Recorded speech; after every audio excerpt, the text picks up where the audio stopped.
By now, we have already invested a lot in this potential patient. They've already made it through 3 of these conversion or decision points, through encountering our brand or service, to being interested and that action that comes with that, to then finally inquiring.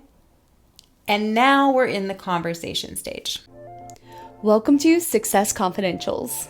9 minutes every week that'll level up your practice. If you're a healthcare visionary obsessed with patient experience, team culture, marketing, and growth, you're in the right place. We are too. We're Lauren And Christine, the patient whisperers. We worked together for 4 years as leaders in a real premium practice. we did not play in the traditional healthcare sandbox and believe human emotions drive all success, and it really, really worked. We grew our cash pay practice an average 60% year over year. And on social media, we grew our followers from 1,000 to 14,000 in just 2 years, generating millions in annual revenue from social media alone. So now we're out here sharing what made us wildly successful so you can be too. Let's have some fun.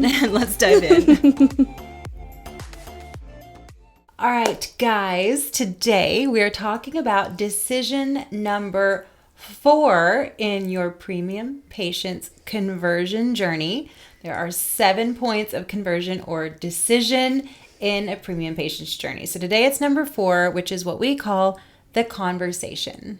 This is essentially what happens after the inquiry. So it could be after a phone call or completing a web form, a DM, or leaving a comment on your social media profile. Self-test, after filling in a self-test. I've inquired, now what happens? Why is this so important? So important.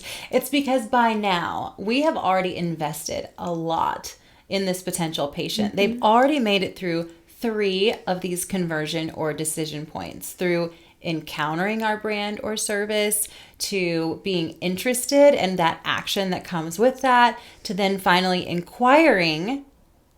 And now we're in the conversation stage. We do not want to lose them now because really at this point, this is when they would make it into our clinic or not.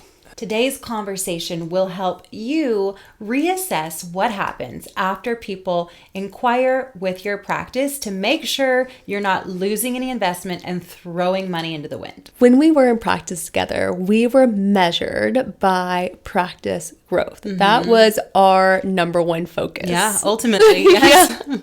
Our last year together, we had no more marketing dollars to spend. We were capped.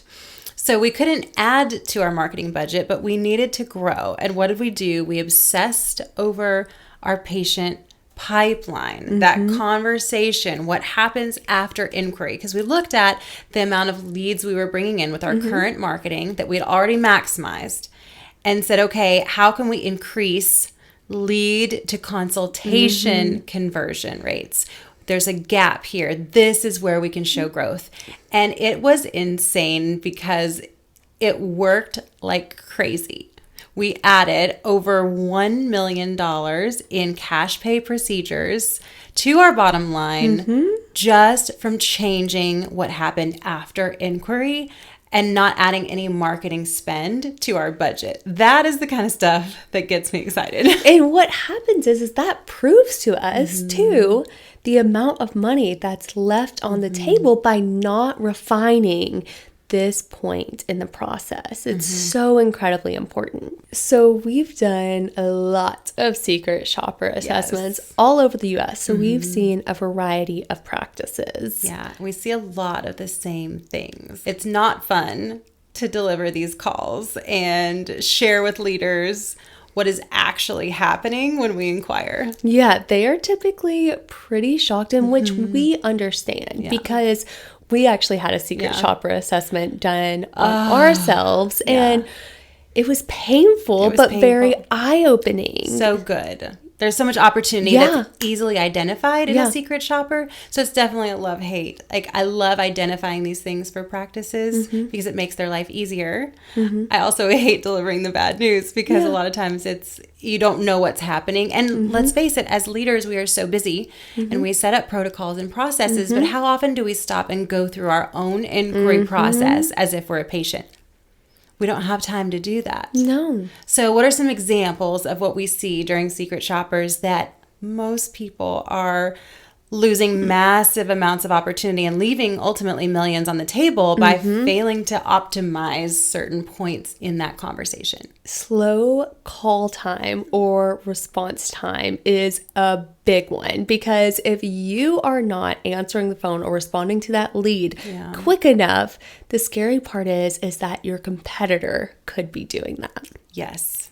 Another one would be the lack of ability to speak with someone that feels like an expert. A lot of times you're speaking to someone who may be a receptionist or on the phone, and you have questions and you feel like they can't answer them, and then no one calls you back if they say, oh, I'll have someone call you. So having someone available who's just really trained on answering questions and building excitement to come in the door. And also a lack of follow-up. I've experienced with some of these practices.